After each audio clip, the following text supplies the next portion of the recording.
मला माहिती मी किती सहकार्य करणार माणूस त्यांना पक्का माहिती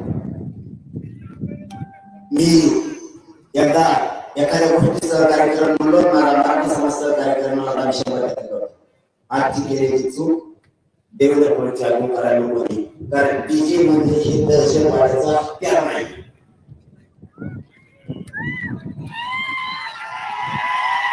ठीक आहे डीजे जर मी आता ते बघतो मी फडणवीस साहेब दोघांना बघतो ते विषय काय आहे तो आता काढला मराठ्यांना एक सांगायला आलं हे प्रत्येक घराघरातल्या राज्यातल्या मराठ्यांनी आता लक्षात ठेवा 29 ऑगस्टला आपल्याला मुंबईला जायचं 27 ऑगस्टला आपण सकाळी 10 वाजता अंतरवालीतून निघतोय मुंबईला सगळ्यांनी शांततेत जायचंय आरक्षण घेऊन येताना शांततेत आपण आपल्या घरी यायचं समाजाला डाग लागणार असं एकही पाऊल मराठीने उचलायचं नाही तुमच्या लेकराला मोठं करायचं त्याला मला उंचीवर न्यायचं आहे माझ्या समाजाची खाली मान होईल असं एकही पाऊल मराठीच्या पोराने उचलायचं नाही कोणी दगडफेक करायची नाही कोणी जाळपोळ करायची नाही आजची आपली अत्यंत महत्वाची बैठक आहे या बीड जिल्ह्याच्या नजरेतून राज्यातल्या सगळ्या मराठ्यांना सांगतो तो शब्द आता कायम ठेवा लेकरा बाळाचा आणि समाजाच्या आयुष्याचं वाटोळं झालंय पुढच्या काळात ते होऊ द्यायचं नाहीये मुंबईला सगळ्यांनी शांततेत जायचंय कोणी दगडफेक जाळपोळ करायचं नाही एक महत्वाचा मुद्दा दुसरा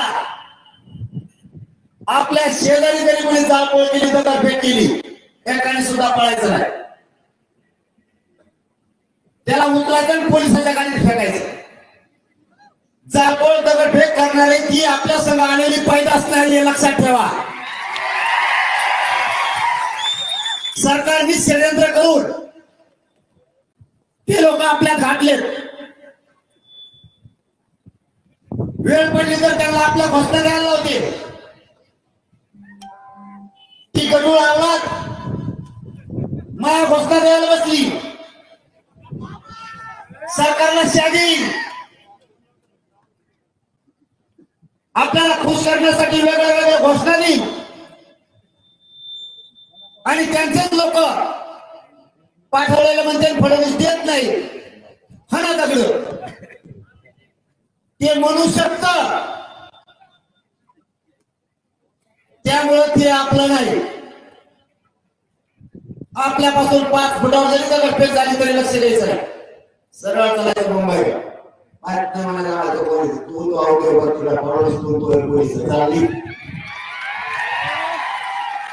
एकाने सुद्धा हालायचं नाही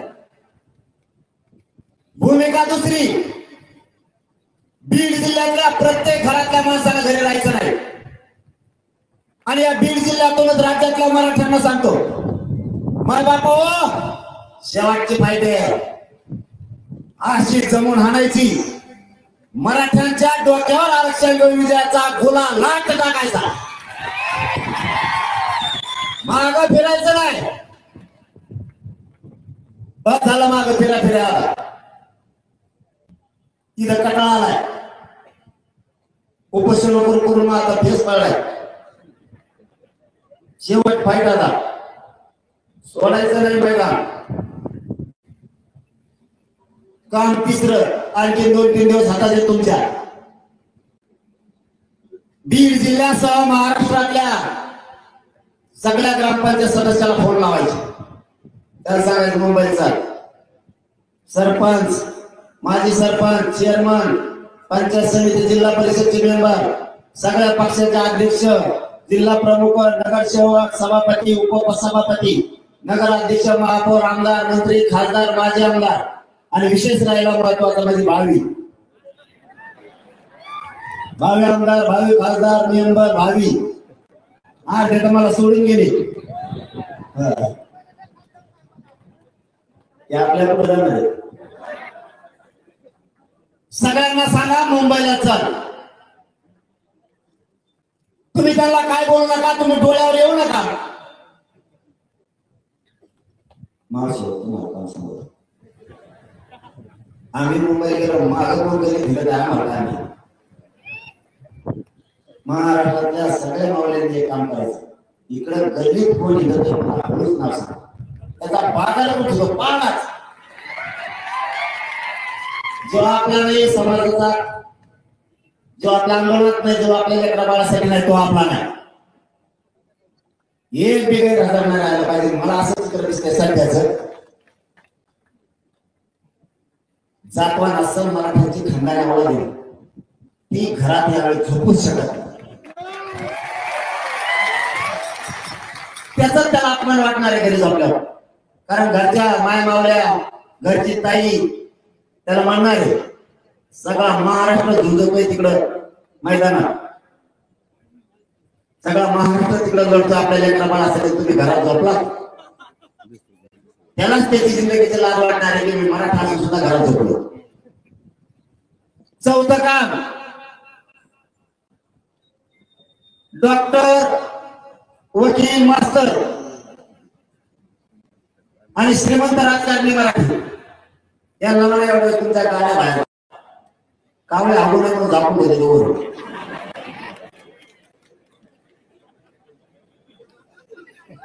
जेवढा कर्मचारी वर्ग आहे सगळ्यांनी एवढ्या गाड्या बाहेर काढत मुंबईला चला. लेकराचं हात शिक्षण एवढं महाग झालंय, लेकरा बाळाचं जीवन मुश्किल झालं. आपल्या पोरीबाई लेकर बाळ डॉक्टर होतील, वकील होतील, इंजिनियर होतील, MBBS होतील, MD होतील, PSI होतील, तहसीलदार होतील, कलेक्टर होतील. आपल्या घरात लालीवाई इथं लेकरा बाळ आयुष्यात सुखी समाधानी होते. मराठी विषय हमेशा नुसतं नेत्याचा नाव होतो. आओ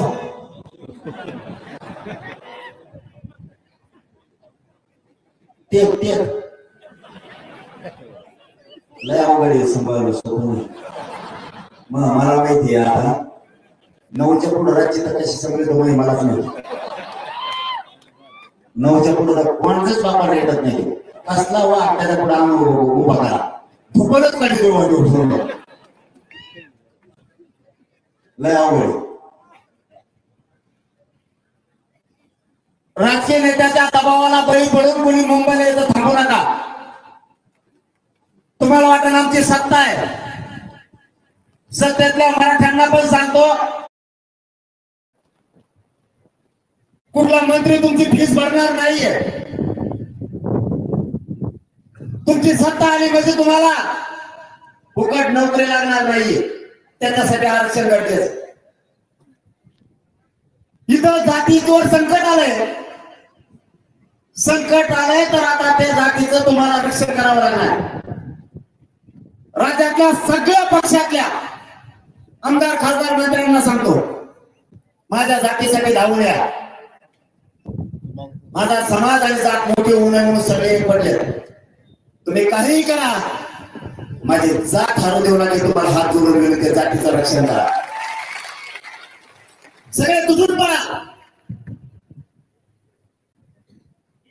पक्षाचा विचार करू नका. तुमचा नुकसान झाला तर होईल, पण चंद्र सूर्य आहे तोपर्यंत जातीचं कल्याण होईल लक्षात ठेवा. जात तुम्हाला कधीच विसरणार नाही, पण तुम्ही नाही आलात ना, ही जात मरेपर्यंत तुम्हाला शापशिवाय देत राहणार. तुम्हाला कधीच विसरणार नाही. लेकी बाळीची शापशिवाय खाऊ नका. प्रत्येक पक्षातल्या लेकी बाळीला सुद्धा आरक्षण लागतंय. ती साखर ज्यावेळेस मराठ्यांची लढाई आमच्यासाठी चालली होती त्यावेळेस पप्पा, मम्मी तुम्ही लढायला नाही गेले, माझ्या आयुष्याचं वाटलं झालं. लेकरा बाळाच्या मराठ्यांनी शापशिवाय खाऊ नका. सगळ्यांनी या जातीच्या लढाईत 29 ऑगस्टला उतरा. आणि दिवस तरी किती येत राहू? 3, 27, 28 होती. कना मुंबई नुसतं कना माघारी आहे. बरं खरं बोललो आता काही खोटं आहे का? समाजाला खुले पर्याय केले. ज्याला राहायचंय मुंबईत 10-15 दिवस चाल तरी 55 लाखाच्या लोक झाले तिथे राहणार असं म्हणतात. मला काय माहित नाही कोणाकडे येईल कुणाला नाही.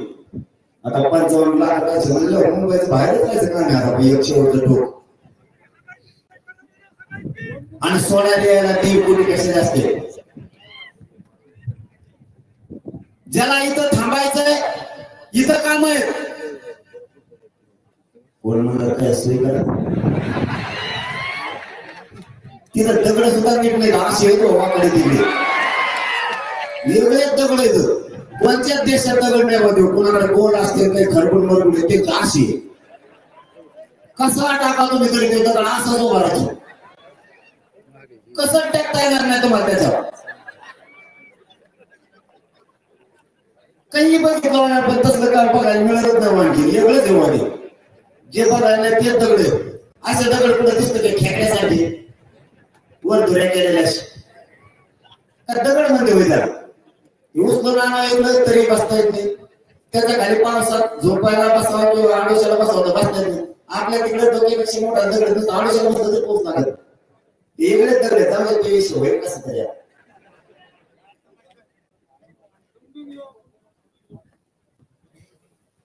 प्रत्येक घरातल्या मराठ्यांनी आता विचार करायची गरज आहे. तुम्ही मला इमानदार लागलात मी तुम्हाला इमानदार लागलो. मला इमानदारी सांगा 2 वर्ष झालं तुम्हाला साथ देता तुमचे मन खाली असं एक पाऊल उचलला का आतापर्यंत आणि पुढे उचलणार नाही. फक्त मी डावं टाकत गेलो फक्त काही वेळ 4 पावलं मागे सरक पुढे सरक माझ्या समाजाला 18 लाख मोदीमध्ये 3 करोड मराठ्यांना मी माझ्या पद्धतीने डोकं लावून मिळून दिले. आता उभं थोडं राहिले मुंबईला एक दांका हल्ला 100% मराठा आरक्षण टेन्शन नाही. उकडं प्रमाणपत्र काढून उभा राहील पुढे उभा राहा तिकडे नाही इकडे शिकायला त्याला नव्हतं नाही तर पळाला तिकडच त्यांचा असं पोट घालवलं तेव्हा बसून हा पुढे जागा आपल्या बरोबर वड्यात आहे काय नाही तू पुढे जागा आहे आम्हाला तुला पुढे जागा आहे आमचं आमचं तुला टेका तो उघड टिकीत आमच्या बशी या वारीने जातीला हरवून नाही द्यायचं. काही करून जिंकायचं.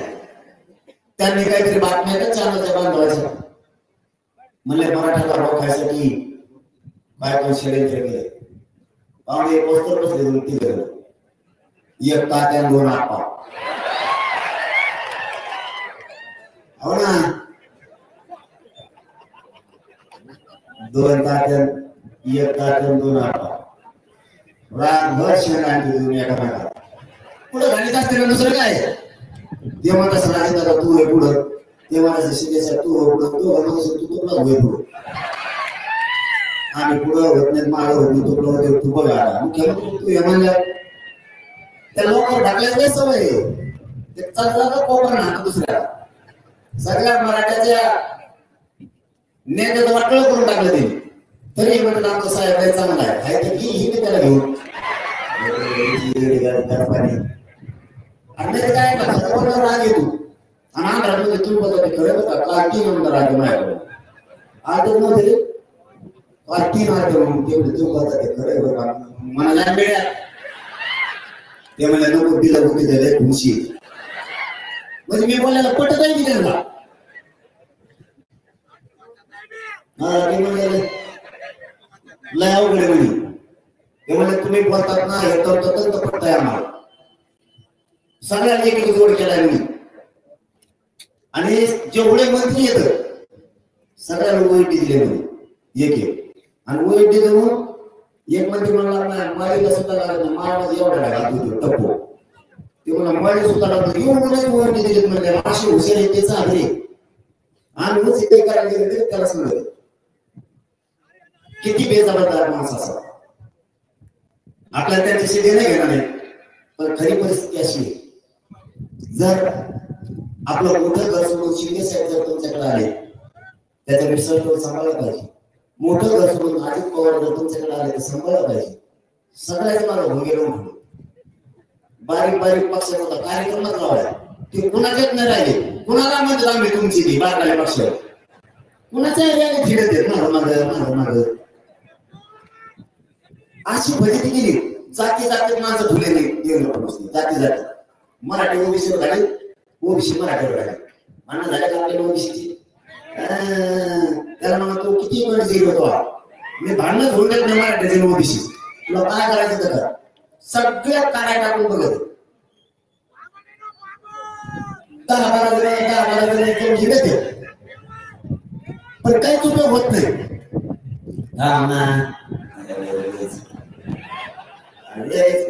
हे 17 तारीखची बेडीवरच जाऊन बसली बरं का मुंबई. ते मुख्यमंत्री मला म्हणते कुठून गेले. मला काय माहिती तुमचं जाऊन बघा कुठून गेले. काय त्या हाटला पुढं चहा भाजी घेत बसली आणि आपल्या इकडे 5 रुपयाला चहा आहे, 10 रुपयाला. त्याला काय माहिती चहाची किंमत किती तर वाटला गेले रेटून चहा पेलो. चहा पेलो तर 80-30 रुपये घेतली मला. 300 2 महिने चहा पेलो म्हणे मी आपण इतके पैसे असते म्हणे आमच्याकडे जमत नाही. ऐकलं नाही त्याच्या दारातच भात सुरू केला. शेजारी 3 घंटे भातच शिजा नाही याचा. त्याचं हॉटेलच बंद पडलं. याच्या नातेवाईकाला सोपं नाही. आपली एक पोराची टीम गेली आणि ती कोणता झोन होता मंत्र्याचा. त्या झोन मध्ये बसलो. ते म्हणले पोलीस आले म्हणले भाऊ हे झोन येतो कोणता व्हीआयपी झोन याच्यात नाही बसता येत. त्याला नाही झालं मंत्र्याचा झोन. ते जेच कपडे काढले पाण्याचे फेस करत रांगाला 4 घंटे नुसता फेसच आहे ना त्याला पुरी गल्ली जामती. मराठीच्या नागरिकांनाच फडणवीस आहे. माझ्या लेकराचा हक्काचा अक्षर गपचिप द्यायचं वळवळ नाही करायचं. तुम्ही किती भेडीला किशीला पिशीला कशाला आम्ही भेटणार नाही आरक्षण घेणार. हे बीडच्या नगरीतून जाहीरपणा सांगतो घेणार. म्हणून माझी मराठ्यांना हातून विनंती माझा भाऊ तुम्ही 2 वर्ष वेळ दिला. एवढ्या वेळेस घराघरातले मराठी स्वतःच्या लेकरासाठी जातीसाठी वेळ द्या. लेकराचा कळकळाट पुन्हा घ्यायचा. इतके अधिकारी बनाले पोलिसात चालले, तहसीलमध्ये चालले, महावितरणमध्ये साडेसातशे गेले मागचा आठवड्यात. आता एमबीबीएस का 2 पुरी आल्या. एमबीबीएस का गोळ्यांनी स्वस्त दिला वाढला थोडं. आम्ही तर राहिलंच नाही. काय करतो मला गोळ्या डॉक्टर तू झालं म्हणून तर स्वस्त दिला गोळ्यांनी. मला वाटतं नांदेडला कलेक्टर पण झाले. तुम्ही 2-3 वर्ष थांबावा लागले. वरच्या ऑफिसात जा आपलेच पोट्टे पुढे इतके लागत लय पोर विचारत आपल्या आरक्षणाला घेते आपली जा. लय पोरण पोरी विचारत आता रातभर डोळे पुढे देत अभ्यास करते. आरक्षणाने आपला घात केला आणि आपल्या जातीला नेमकं तेच कळून गेलं नाही मला कुठं सुधारणार आहे. ते म्हणलं राजकारणात मारायला सुरू होतो. आपल्याला जे येड लागलं त्या राजकारणाचं आणि तिकडे गेलं तेवढंच होऊन बसतो. बिगर पाण्याचं झाली होतं कारण आता राजकारणाला गेलं खड्ड्यात प्यायला पैसे राहिले. म्हणून तर बाकी सांगतो दारू पिऊ नका.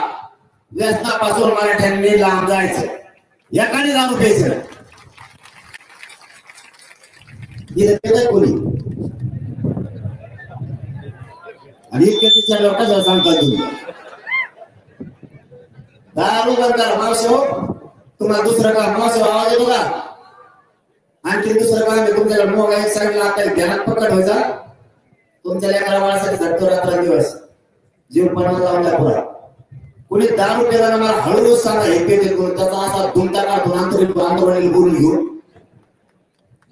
माणसाला दारू तो द्यायचा नाही आपल्या. त्यांनी षडयंत्र शिजायला सुरू केलंय. मराठ्याला मुंबईत येऊ द्यायचं नाही.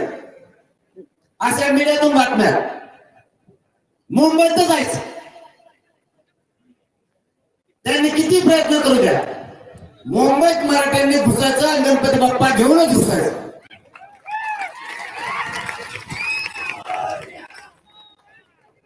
काही पण होऊ दे मुंबईत जायचं. वेळ पडली तुम्हाला जो रस्ता सापडेल त्या रस्त्याने जा. इतके रस्ते सापडून ठेवले त्या पोट्याने. पाहुणा आणि रस्ता 2 कामं सापडून ठेवली. पाहुणा रस्ता त्याला म्हणजे 2 दिवस आधी झोपू द्या आम्हाला. यादी जायच्या मला दिसत मुंबई मग एक गाडी ठेवलं नाही तर 2-3 काम एवढेच करा. शांततेचा नियम सोडायचा नाही. तुम्हाला शांततेतच नाही मिळणार. मी 70 वर्षाचा मिळून गेलो. मला उतरायचा पोळ मान्य नाही. तुम्हाला काय घेणं जाळपोळ केलं तरी आरक्षण पाहिजे, दगडफेक केलं तरी आरक्षण पाहिजे, शांततेत केलं तरी आरक्षण पाहिजे. मी तुम्हाला शांततेत मिळून देतो. माझ्या समाजाचं एक बी लेकरू व्हायला जाऊ द्यायचं, एक सुद्धा. त्या आरक्षणाचा उपयोग झाला पाहिजे. समाज मोठा करायचा, त्याला विनाकारण दगड हाणायला लावून त्याचं आयुष्य वाटलं बरबाद करायचं नाही आपल्याला. आणि मराठीमध्ये शांततेत बसले पुरा देश बंद पडतो. शब्द मला तुम्हाला पुरा देश बंद पडतो. तुम्ही नुसते मुंबईत बसा, काहीच करू नका. उगा थोडं आरक्षण राहिलं ते आपण यावेळेस 29 ऑगस्टला मिळवणार आहे. त्यांचे खलबत सुरू झाले. त्यांना काय करायचं ते करू द्या. त्यांना काय करायचं ते करू द्या. आपण कोणी भ्यायचं नाही, मुंबईकडे निघायचं. ते प्रयत्न करून बघतील. काय बरं फडणवीस साहेब, या बीडच्या नगरीतून माझा तुम्हाला एक प्रश्न आहे. काय चूक केली मराठ्याने? तुम्हाला मराठ्याला आरक्षण द्यायचं नाहीये. आमचं हैदराबादचं गॅजेट हे सरकारी नोंदी आहे. मराठी जागे व्हा. आपल्या सरकारी नोंदीतून दिला जात नाही तेवढा मोठा अन्याय. सातारा संस्थांचं गॅजेटियर मध्ये पश्चिम महाराष्ट्र सगळा वस्तू आहे, जाणून बुजून दिला जात नाही. गिरीश महाजनांनी त्यावेळेस सांगितलं होतं